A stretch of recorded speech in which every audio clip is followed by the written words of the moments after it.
നിലത്തുകൂട്ടി മകൻ അടി വെക്കാനാണോ? അല്ല. ഇപ്പോഴത്തെ 10,516 ആദ്യം എല്ലാരും വീരുക്കളായിരിക്കും, ഓടിക്കള് ഹൈക്കസിലൊക്കെ അങ്ങനെ നല്ല ആദ്യമൊക്കെ വീരുക്കളല്ലായിരുന്നു. എല്ലാവരും പേടിയായിരിക്കും. കുറെ കഴിയുമ്പോൾ എല്ലാം ഈശോ എടുത്ത് വെട്ടി വെട്ടി വെട്ടി വെട്ടി വെട്ടി മാറ്റി മാറ്റി മാറ്റി എല്ലാം മാറ്റി മാറ്റി മാറ്റി മാറ്റി കൊണ്ടുവന്ന് നിങ്ങള് ഭയമൊക്കെ എടുത്ത് മാറ്റും. പിന്നെ ദൈവത്തിന്റെ ജ്ഞാനത്തിലാക്കും.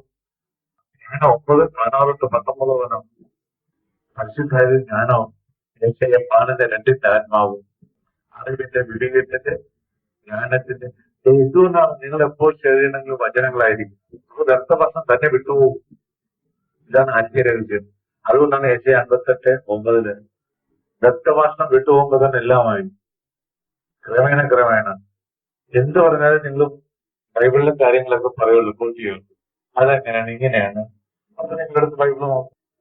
അല്ല, മുമ്പ് പിമ്പയും വരണം, പിമ്പം മുമ്പേയും വരണം. ശരി, അന്ന് ബൈബിൾ നോക്കാൻ മത്തായി എടുത്തിട്ട് 20 തൊട്ട് 19 തൊട്ട് 16 കൊണ്ട് വരെടുത്തു ഇല്ലേ? അപ്പൊ വേറൊന്ന് കണ്ടു, മാർക്കോസ് 10 ആ 30-31 വാക്യത്തില് എല്ലാം വിട്ടാലും തനിക്ക് 100 ഇരട്ടി കിട്ടും. പിന്നെ അതിന്റെ അവസാനം ഇത് ചെയ്യണം, അത് കിട്ടി. ഇങ്ങനെ എഴുതുന്ന ചിലർ പറഞ്ഞു കൊല്ലങ്ങളാണ്. അപ്പോ യെശയ്യാ പ്രവാചകൻ പറയാൻ 38 108 കൊല്ലങ്ങളല്ല, റീസാണ്. അപ്പൊ നമുക്കറിയാം ഒരാൾ വന്നിട്ട് ചെയ്യുന്നത് എത്ര ധ്യാനം കൂടി എന്ന് ചോദിച്ചാൽ അപ്പൊ കരുതിക്കൊള്ളണം അവനോ ഇത് കയ്യിലൊരു ഒന്നുമില്ല, ആത്മീയമായിട്ട് ഒന്നുമില്ല. ഇതിങ്ങനെ അടയ്ക്കുക, ധ്യാനം കൂടി ചോദിച്ചു അടയ്ക്കുക. കണ്ടോ? അങ്ങനെ പലരും ചോദിക്കും. ചിലർ ചോദിക്കും നിങ്ങൾ എത്ര കൊല്ലമായി കർത്താവ്? അത് കർത്താവിന്റെ കൃപയിലല്ല, ഞങ്ങൾക്ക് പ്രവർത്തിക്കാരാണ്. റോമ 16 ദൈവം മുന്നോട്ട് കൊടുക്കും. നിങ്ങൾ ഒന്ന് പ്രാർത്ഥിച്ചു നോക്കുക. നിങ്ങൾ ഏത് വർഷമാണ്?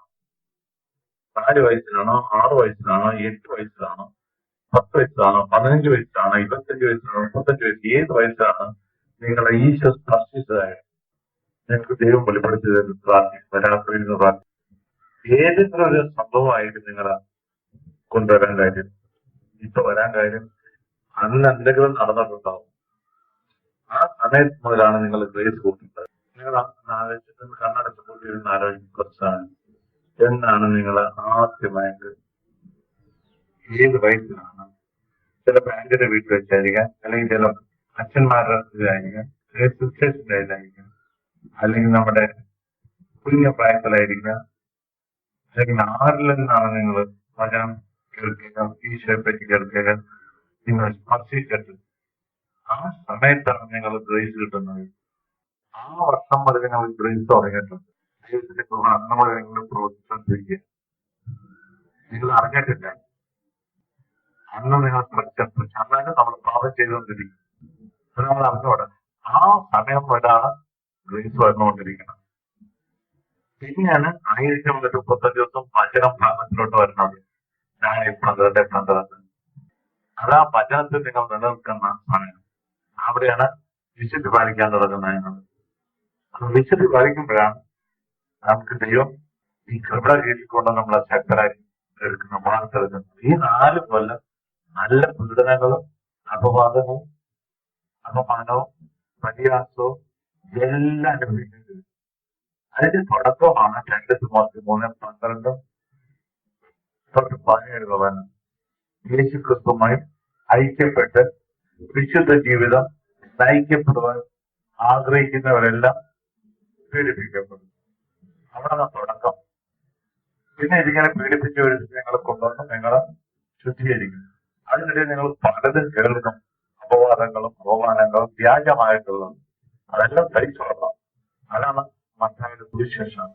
ആഴ്ചകൾ ആ 3 തൊട്ട് 12 വേണം ഓർത്തിരിക്കുന്നത്. ആത്മാവിൽ കരുതലായത് അവിടെ നിന്നാണ് തുടങ്ങുന്നത്. പിന്നെ വന്ന് അവസാനിക്കുന്നത് വ്യാജമായിട്ട് നിങ്ങളെ പറ്റി കരുതും. അതെല്ലാം സഹിച്ചു നിൽക്കുന്നവരാണ്. കണ്ടാണ്. ഇത് കഴിയുമ്പോഴാണ് നമ്മൾ കർത്താവിന്റെ കൃപയ്ക്ക് പാത്രമാകുന്നത്. അതുകൊണ്ടാണ് നിങ്ങൾ കൃപയുടെ കീഴിൽ പോകുന്നത്. അപ്പൊ കൃപയുടെ കീഴിൽ പോകുമ്പോഴാണ് ലോകം മുഴുവൻ പോകാൻ പറ്റും. ഇതുപോലെ മത്തായി 10 ആ 1 തൊട്ട് 16 വേണം എല്ലാവരും അതൊന്ന് വായിച്ച്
വായിച്ച വചനം മത്തായി 10:14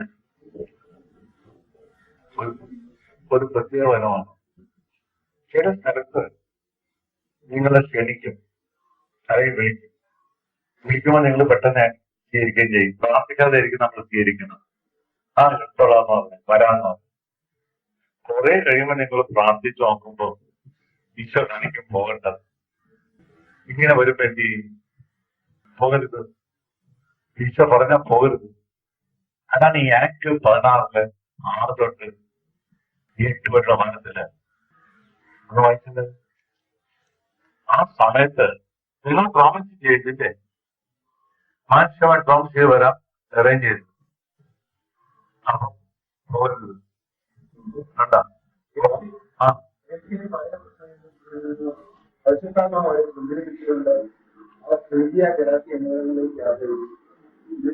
അടുത്തപ്പോൾ ആത്മാവ് അതുമൂലം വീഴ്ചയാകുന്നുണ്ട്. ദേവാലയത്തിലേക്ക് യാത്രയിൽ പൗലോസിന്റെ ഒരു ദർശനമുണ്ടായി. വ്യക്തതയിലേക്കാണ് ദുരിതം അവരുടെ വിചാരം വ്യക്തതയിലേക്ക് സഹായിക്കുക. വ്യക്തതയിലേക്കാണ് സൂചകനടിക്കാം ദൈവങ്ങളെ വിളിക്കുകയാണെന്ന് അവർ ദർശനമുണ്ടായി പറഞ്ഞ് അങ്ങോട്ട് പോകാൻ ആഗ്രഹിച്ചു. പക്ഷെ ദൈവം പരീക്ഷ അവർക്ക് പോകണ്ടെന്ന് കേട്ടോ. ഉദാഹരണം ഇന്നലെ തന്നെ നിങ്ങൾ അറിയാൻ വേണ്ടിയാണ് ഒരു സ്ഥലത്തോട്ട് കൊടുത്തു.